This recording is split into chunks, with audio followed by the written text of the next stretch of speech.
Hi hello ನಮಸ್ಕಾರ ಗೆಳೆಯರೆ.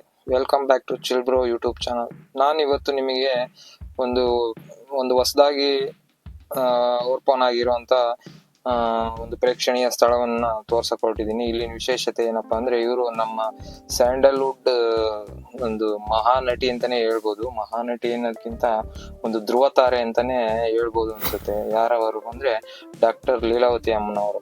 ಇವ್ರ ಬಗ್ಗೆ ತಾವುಗಳು ಎಲ್ಲ ಕೇಳಿರ್ತೀರಾ ತುಂಬಾನೇ, ಯಾಕಂದ್ರೆ ಅವರು ಅಷ್ಟು ಹೆಸರುವಾಸಿಯಾದಂತ ಒಬ್ರು ಹೀರೋಯಿನ್ ಆಗಿರ್ತಾರೆ. ಈಗಿನ ಹೀರೋಯಿನ್ಗಳಿಗೆ ಹೋಲಿಕೆ ಮಾಡಿದ್ರೆ ಅವರು ಎಲ್ಲೋ ಇದ್ದಾರೆ. ಮತ್ತೆ ಇನ್ನು ಅವ್ರ ಮಗನ ಬಗ್ಗೆ ಹೇಳ್ಬೇಕು ಅಂತಂದ್ರೆ, ಅವ್ರ ಮಗ ವಿನೋದ್ ರಾಜ್ ಅವರು ಮಗ ಅಂತ ಹೇಳೋದಕ್ಕಿಂತ ಅವ್ರ ತಾಯಿಗೆ ತಕ್ಕನಾದ ಮಗ ಅಂತಾನೆ ಹೇಳ್ಬೋದು. ಯಾಕಂದ್ರೆ ಇವತ್ತಿನ ದಿನ ಮಕ್ಕಳುಗಳು ತಮ್ಮ ವ್ಯಸನಗಳಲ್ಲಿ ಮುಳುಗಿ ತನ್ನ ಜೀವನನ ತಾನು ನೋಡ್ಕೊಂಡು ತಂದೆ ತಾಯಿನ ಅನಾಥಾಶ್ರಮಕ್ಕೆ ಬಿಟ್ಟು ಅವ್ರ ಜೀವನನ ಅವ್ರ ಹೆಂಗೋ ಭೋಗ ವಿಲಾಸಗಳಲ್ಲಿ ಕಳೆಯುವಂತ ಈ ಕಾಲದಲ್ಲಿ ತನ್ನ ತಾಯಿಯ ಜೊತೆ ಇದ್ದು ಕೊನೆ ಕಾಲದಲ್ಲಿ ಅಂತ್ಯ ಕಾಲದವರೆಗೂ ಅವ್ರನ್ನ ಶೋಷಣೆಯಿಂದ ಇದು ಮಾಡ್ದೇನೆ ಅವರ ಎಲ್ಲಾ ಒಂದು ರೀತಿಯ ಜವಾಬ್ದಾರಿಗಳನ್ನ ತಗೊಂಡು ಅವರು ಕೊನೆಗಾಲದವರೆಗೂ ನೋಡ್ಕೊಂಡಿದ್ದು ಅಲ್ದೇನೆ ಅವ್ರನ್ನ ದೈವಾಧೀನರಾದ ನಂತರ ಕೂಡ ಅವರಿಗೋಸ್ಕರ ಒಂದು ದೇಗುಲನೇ ಕಟ್ಟಿಸಿದ್ದಾರೆ ಅಂತಂದ್ರೆ ನಿಜಕ್ಕೂ ಮೆಚ್ಚಬೇಕಾಗಿರೋದೇ ಅವರ ಒಂದು ಇದು ಅಂತ ಹೇಳ್ಬೋದು. ಯಾಕಂದ್ರೆ ಅವರು ತಾಯಿಗೋಸ್ಕರ ಅವ್ರ ಜೀವನನೇ ಅವರು ಮುಡುಪಾಕಿಟ್ಟಿದ್ದಾರೆ ಅಂದ್ರೆ ಏನು ತಪ್ಪಾಗಲ್ಲ. ಅದಕ್ಕೆ ಒಂದು ಉದಾಹರಣೆ ಅಂತಂದ್ರೆ ಇಲ್ಲಿ ನೀವು ಪ್ರತ್ಯಕ್ಷವಾಗಿ ಕಾಣ್ತಾ ಇರೋ ಈ ದೇಗುಲ. ಮತ್ತು ಇವರು ಯಾವುದೇ ಸರ್ಕಾರದ ಒಂದು ಸಹಾಯ ಇಲ್ಲದೇನೆ ಅವರಿಗೂ ಅವರ ಈ ದೇಗುಲಕ್ಕೋಸ್ಕರ ನಾವಿಲ್ಲಿ ನೋಡಿದ ಪ್ರಕಾರ ಹೆಚ್ಚು ಕಮ್ಮಿ ಕೋಟಿಗಟ್ಟಲೆ ಖರ್ಚು ಮಾಡಿದ್ದಾರೆ. ಅಲ್ಲಿ ಬಳಸಿರೋಂತ ಈ ಫೋಟೋಗ್ರಫಿ ಆಗಿರ್ಬೋದು, ಅವರು ಲೀಲಾವತಿ ಅವರು ತನ್ನ ಜೀವನದ ಉದ್ದಕ್ಕೂ ಯಾವ ಅತ್ಯಂತ ಒಂದು ಪ್ರತಿಭಾವಂತ ನಟರ ಜೊತೆ ಯಾರ್ಯಾರ ಜೊತೆ ನಟಿಸಿದ್ದಾರೆ, ಅವರು ನಟಿಸಿರೋ ಚಿತ್ರದ ಒಂದೊಂದು ತುಣುಕುಗಳನ್ನ ತಗೊಂಡು ಆ ಫೋಟೋಗ್ರಫಿ ಮಾಡಿ ಅವರು ಇದು ಮಾಡಿರೋದಾಗಿರ್ಬೋದು. ನಿಜಕ್ಕೂ ಇಲ್ಲಿ ಬಂದ್ರೆ ತುಂಬಾ ಸಂತೋಷ ಆಗುತ್ತೆ. ಅವ್ರ ಜೀವನದುದ್ದಕ್ಕೂ ಅವ್ರು ಏನೆಲ್ಲ ಮಾಡಿದ್ದಾರೆ ಅನ್ನೋದನ್ನ ಒಂದು ಚಿತ್ರಣ, ಒಂದು ಆಟೋಬಯೋಗ್ರಫಿ ತರನೇ ಒಂದು ಮ್ಯೂಸಿಯಂ ಅಂತಾನೆ ಹೇಳ್ಬೋದು. ಅವರ ಜೀವನ ಚರಿತ್ರೆಯ ಒಂದು ಮ್ಯೂಸಿಯಂ ತರನೇ ಇದನ್ನ ಮಾಡಿ ಇಟ್ಟಿದ್ದಾರೆ. ಅಲ್ಲಿ ಹೋದ ಪ್ರತಿಯೊಬ್ಬರ ಅಭಿಪ್ರಾಯ ಕೇಳಿದ್ರು ಕೂಡ ಅವರು ಇದೇ ತರನೇ ನಿಮಗೆ ಹೇಳಕ್ ಸಾಧ್ಯ. ಯಾಕಂದ್ರೆ ಅಲ್ಲಿನ ಚಿತ್ರಣವನ್ನ ಯಾರು ನೋಡಿದ್ರು ಕೂಡ ಅವ್ರ ಮನಸ್ಸಿಗೆ ಇದೇ ತರ ಅನ್ಸುತ್ತೆ.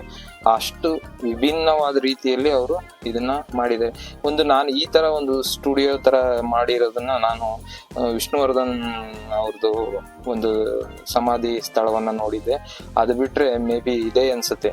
ಇಷ್ಟೊಂದು ಅವರು ನಟಿಸಿರೋ ಚಿತ್ರಗಳ ಬಗ್ಗೆ ಆಗ್ಲಿ, ಅವರ ಜೀವನ ಚರಿತ್ರೆ ಬಗ್ಗೆ ಮೂಡಿಸುವಂತ ಚಿತ್ರಕಲೆಗಳನ್ನ ಅಲ್ಲಿ ಅವರ ದೈವಾಧೀನ ಸ್ಥಳದಲ್ಲಿ ಚಿತ್ರಣಗಳನ್ನ ಪ್ರತಿಬಿಂಬಿಸಿ ಜನಕ್ಕೆ ಉಪಯೋಗ ಆಗಿ ಅವ್ರ ಬಗ್ಗೆ ತಿಳುವಳಿಕೆ ಮೂಡೋ ತರ ಮಾಡಿರೋಂಥ ಒಂದು ಏಕೈಕ ಸ್ಥಳ ಅಂತಾನೆ ಇದನ್ನ ನೀವು ಪರಿಗಣಿಸಬಹುದಾಗುತ್ತೆ. ಮತ್ತೆ ಅವರಿಗೆ ಡಾಕ್ಟರೇಟ್ ಪದವಿ ಸಿಕ್ಕಿರೋದನ್ನು ಕೂಡ ಇವರು ಇಲ್ಲಿ ಒಂದು ಪ್ರತಿಬಿಂಬವನ್ನ ಹಾಕಿರ್ತಾರೆ. ಇಲ್ಲಿ ನೀವು ಅದನ್ನು ಕೂಡ ನೀವು ಅಬ್ಸರ್ವ್ ಮಾಡಬಹುದು. ಒಂಥರ ಪೀಸ್ಫುಲ್ ಆಗಿದೆ ಈ ಸ್ಥಳ. ನೀವು ಒಂದ್ಸರಿ ಕುಟುಂಬ ಸಮೇತರಾಗಿ ಹೋಗಿ ನೋಡ್ಬೋದು.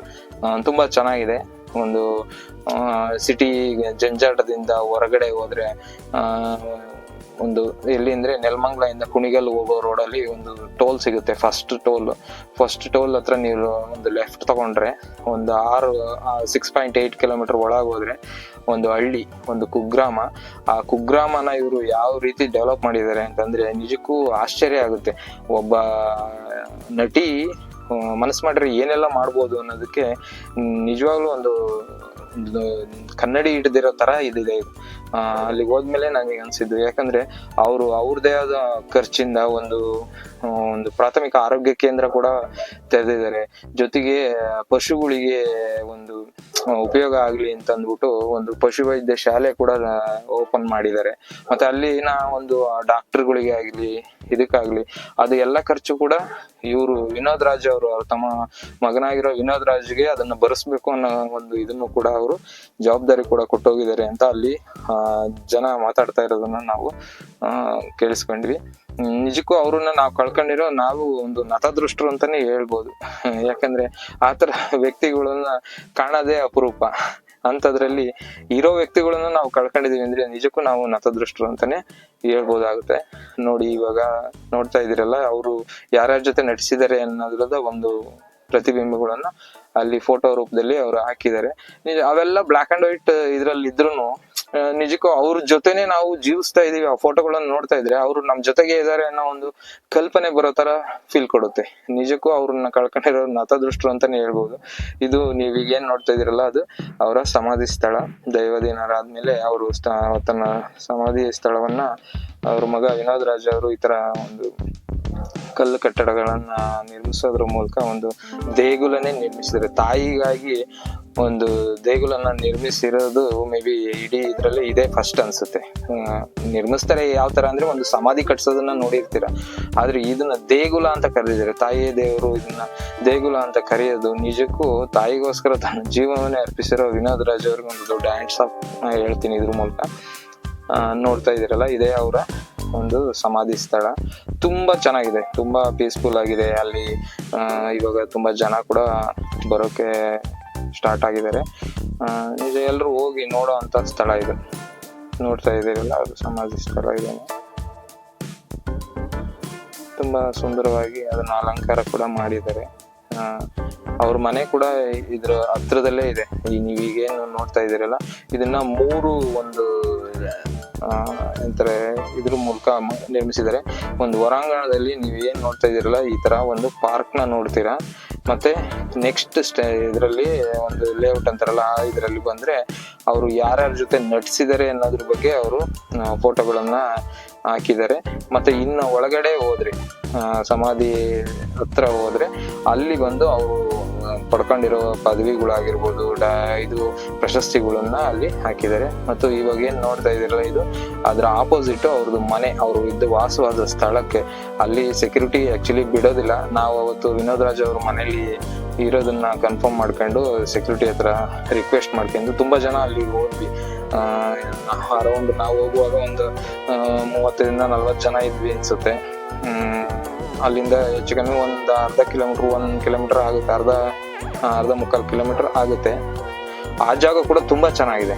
ನಿಮಗೆ ಅಲ್ಲಿ ಹೋಗ್ತಾ ಇದ್ರೆ ಯಾವುದೋ ಒಂದು ಪ್ರೇಕ್ಷಣೀಯ ಸ್ಥಳಕ್ಕೆ ಬಂದಿದೀವಿ ಅಂತ ಅನ್ಸುತ್ತೆ. ನೋಡಿದ್ರಲ್ಲ, ಇದೇ ಅವ್ರು ವಾಸವಾಗಿದ್ದಂತ ಮನೆ. ಅವರ ಸಮಾಧಿ ಸ್ಥಳದಿಂದ ಒಂದು ಅರ್ಧ ಕಿಲೋಮೀಟರ್ ಅದ್ರ ಆಪೋಸಿಟೇ ಇದೆ ಅವ್ರದೇ ಒಂದು ಏನ್ ಹೇಳ್ತಾರೆ, ಇದು ಒಂದು ಎಸ್ಟೇಟ್. ಅಲ್ಲೇ ಅದು ಇದ್ದಾರೆ. ಮತ್ತು ಅವರು ಒಂದು ಕಾರ್ ಕಲೆಕ್ಷನ್ಸ್ ನಾನು ತುಂಬಾ ಇಷ್ಟಪಟ್ಟೆ. ಒಂದು ಸುಮಾರು ರೀತಿಯ ಕಾರುಗಳು, ಆ ಕಾರಿಗೆಗೋಸ್ಕರನೇ ಒಂದು ಶೆಡ್.